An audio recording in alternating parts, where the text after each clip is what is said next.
What's going on, everybody? It is your boy Dylan Mathews back at it again with another hometown take. Today I'm talking about the Atlanta Falcons because while we're waiting for the Super Bowl, we know free agency is getting closer and closer, so it's time to talk about some potential free agents these Atlanta Falcons could bring in, because you know we got some money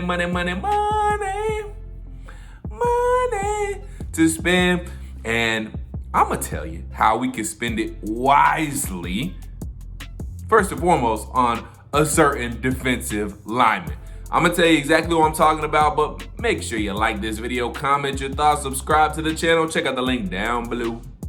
To buy me a coffee to help fuel this channel, help fuel the Atlanta Falcons to a great offseason and a great draft and all that good stuff. So buy me a coffee if you can. Also, turn on your notification bells as well, so you don't miss my content. As soon as I drop it, you don't miss a single video or a single live stream if you have your notification bells turned on. So turn them on, you dig?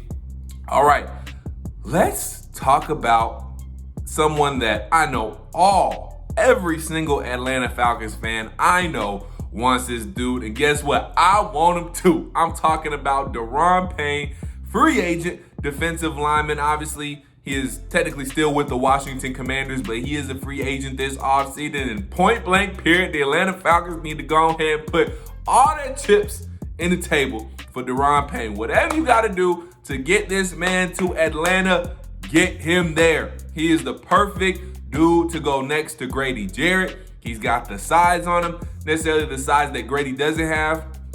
And so we always have talked about, as Atlanta Falcons fans, we need a bigger guy to go next to Grady Jarrett. Well, he is that bigger guy, and he is that dude that would be the perfect complement to Grady Jarrett and the perfect upgrade to this defensive line, because first and foremost, if you have Grady Jarrett and Daron Payne on the same defensive line, you can't double team now one of them.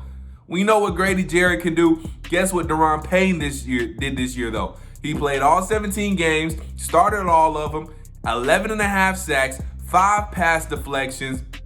He had 20 quarterback hits, 18 tackles for loss, 64 tackles. This man even had a safety. Come on, man. The numbers speak for themselves. This dude is a straight up baller. Now, he is going to cost the Falcons probably around $20 million a year, but that's worth it if you ask me. Come on. That's not even a question. Will LeBron say, come on, man, that's too easy. That's too easy of a decision to make to bring in Daron Payne. We'll spend that money. We're going to have enough of it. The salary cap going up too, so go ahead and bring Daron back to the ATL. Man, if we ended up with Daron Payne, that would be great. Then we could draft another young defensive lineman or a edge rusher and build that rotation up. We get Taquan Graham back next year because he made nice leaps and bounds this year, and all of a sudden we got ourselves a nice little defensive rotation. You add Abdullah Anderson and Timmy Horn to the mix. Maybe if you want to keep them for the low, you can bring them and they can be, back in rotation guys. And all of a sudden, like I said, we got ourselves a nice, hefty, productive defensive line rotation, and we cooking with gas, and we start sacking the quarterback at a higher rate than we have been doing these past couple of years. So Daron Payne is the key to all of that. There are some other guys out there too.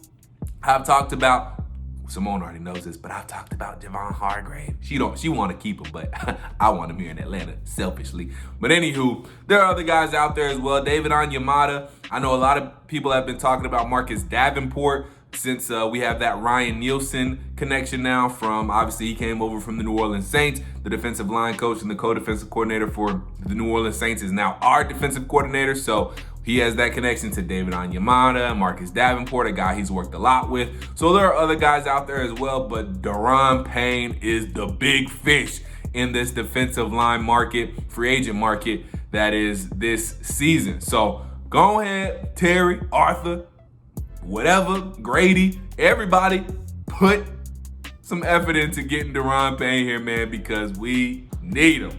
He's going to be that dude for us, and he would, you all know, he would help this team mightily.